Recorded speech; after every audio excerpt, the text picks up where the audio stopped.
Nous avons découvert que les jambes apparaissent un peu plus habillées qu'elles ne l'étaient probablement au départ.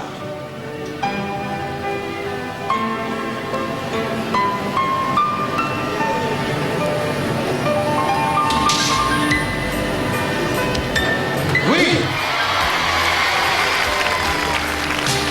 la petite culotte est tombée. La pince qui en pince pour la belle repart à toute allure et nous en sommes quand même à moins de 55 secondes.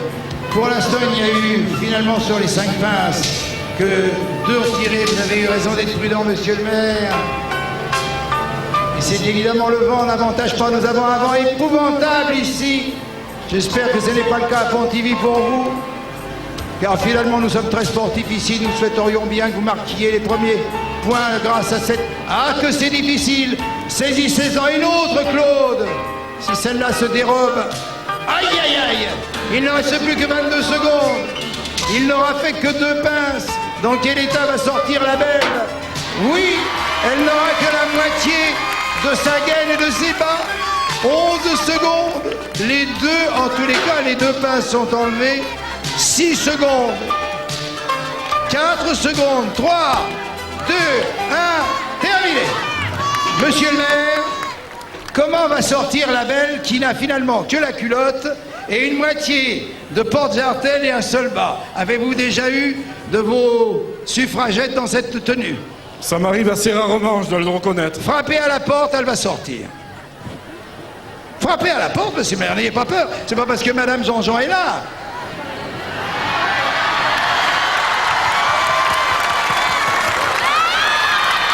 Notre ami Gaspard s'est gentiment prêté à ce jeu. Quant à la belle, elle reste dedans. On attendra la fin du jeu pour la cacher à vos regards. Oh, combien lubrique, car elle sortira le moment venu. On applaudit Gaspard. À vous, Léon. Bien voilà, nous allons commencer. Le maire a dit 3 épingles. Le spécialiste est prêt. Tout rouge, ravi. Claude a son chronomètre le meilleur. 3, 2, 1, top! Alors ici, pour gagner, il faut en faire 3.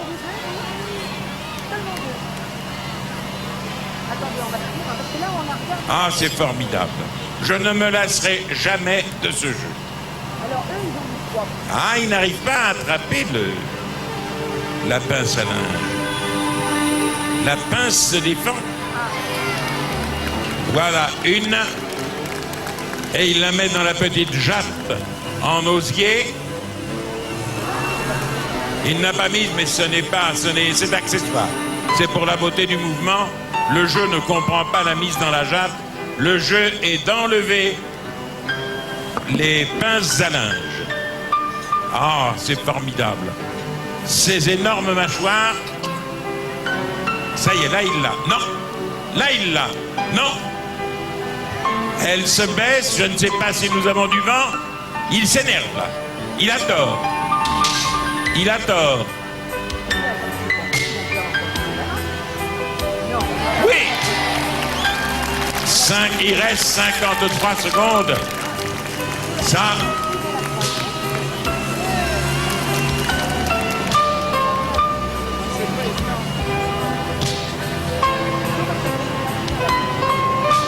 Ah, tout se joue là.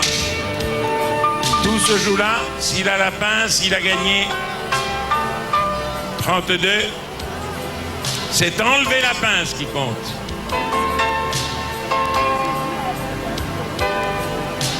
C'est enlever la pince qui compte.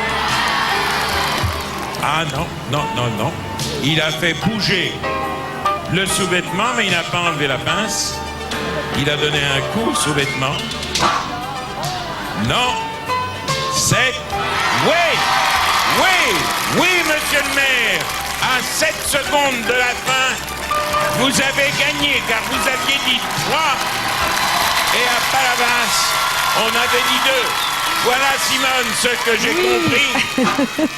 Oui, mais Léon, vous vouliez nous montrer quelque chose. Oui, c'est le moment de nous le montrer maintenant. Qui sort de cette guérite? Je ne peux pas aller jusqu'au vestiaire. J'attends que cette jeune beauté... Oh, mademoiselle mademoiselle, comme je voudrais vous être présenté. Mais je ne peux pas, il faut que je continue à assurer les commentaires. Sinon, savez-vous ce qui va se passer? Lux va prendre le micro et je ne pourrai plus rien dire. Vous êtes très belle, mademoiselle. En tous les cas, mon cher Léon, prenez donc votre temps avec cette charmante jeune fille. Si moi je prends le micro, car effectivement, je vais le prendre pour le donner immédiatement à Simone. Oui, eh bien, il y a de bien bons moments dans cette émission, vous l'avez vu. Et 2 points, enfin, nous commencions à être très inquiets pour nos amis de Bretagne. 2 points, ça commence à décoller, c'est Je peux vous dire ici, Simone, que le public est très sport. Bien sûr. Et ces 2 premiers points sont applaudis frénétiquement. Eh ben, ça, c'est très bien, c'est très bien. Alors, je pense aussi qu'il y a, comme d'habitude, une mobilisation pour les drapeaux. On vous a annoncé les nombres que nous attendions. C'était 250 à Pontivy, 350 dans les arènes de Palavas-les-Flots. Alors, Elisabeth, ça démarre bien là-bas? Et oui, Simone, ça démarre même très très bien, puisque les amis de Pontivy ont parcouru une bonne partie des chemins qui les mènent aux 250 drapeaux. Et je vais laisser le soin à Maître Kallmann d'annoncer le chiffre. Maître. Eh bien, à l'occasion du premier contrôle, les Pontiviens nous ont apporté 127 drapeaux. 127 drapeaux pour Pontivy. Continuez, nous sommes toujours place. Donc Aristide Briand, dépêchez-vous. Et si Simone, je Oui. crois que notre ami Yves, qui devait en principe être dans la tribune, il a tellement de choses à faire sur le terrain, surtout à la veille d'une grande bataille. Mais oui, c'est vrai, on vous trouve en pleine histoire de France, mon cher eh bien, Guy. cette grande bataille est déjà saluée frénétiquement par des drapeaux qu'on peut facilement évaluer aussi à 200, si c'est pas plus ici. Mais de toute façon, les comptes nous seront donnés tout à l'heure par Yves à la prochaine intervention du fil rouge. Bien, eh bien écoutez Guy, tout de suite, sans tarder, on vous retrouve, vous l'aviez déjà un peu annoncé, hein, en pleine bataille, en Et c'est pleine d'ailleurs, mitraille. Simone, j'ai bien peur que notre ami Léon me prenne encore le micro pour décrire une bataille. C'est quand même son fort, mais je vais essayer de le tenir quand même pendant quelques minutes. Oui, je vais essayer de me rajeunir. On en a toujours besoin. On va se remettre au 20 septembre 1792. Et là, c'est une bataille ô combien célèbre qui a rendu un moulin encore plus célèbre. Regardez ce moulin. Nous n'avons pas hésité à le reproduire dans Interville. C'est le moulin de Valmy, au pied duquel je vais retrouver dans quelques instants mes vieux amis, Kellermann et Dumouriez, qui, comme chacun le sait, ont filé une sacrée pâtée aux Prussiens. Mais au préalable, bon, on mélange un peu tous les genres. Au pied du moulin, je retrouve aussi Bilto. Je ne sais pas si on joue aux courses à cette époque, mais en tous les cas, c'est là l'occasion pour Pontivy d'essayer de remonter le terrain, puisqu'ils vont maintenant jouer un coup de poker. Ils jouent leur joker sur ce jeu du moulin de Valmy. Alors j'aimerais bien que notre ami Yves lui tende le micro au capitaine de Pontivy. Yannick, bonjour. Ah, il va essayer de gagner ce jeu, je crois, pour améliorer sa position, n'est-ce pas? Ah oui, et puis je fais confiance à mes 2 gars là, et il est temps qu'on remonte les points. Voilà. Si vous gagnez, et ce n'est pas une bataille facile, bien qu'elle ait été remportée beaucoup plus avec des cris, des canonnades qu'avec des charges, cette bataille qui a fait d'ailleurs dit, j'ai voulu le noter parce que c'est intéressant, je crois Simone que vous nous l'aviez posé comme question, à Goethe, que d'aujourd'hui, de ce lieu, date une ère nouvelle dans l'histoire du monde. Ce sera une date nouvelle dans l'histoire d'Interville, si Pontivy gagne.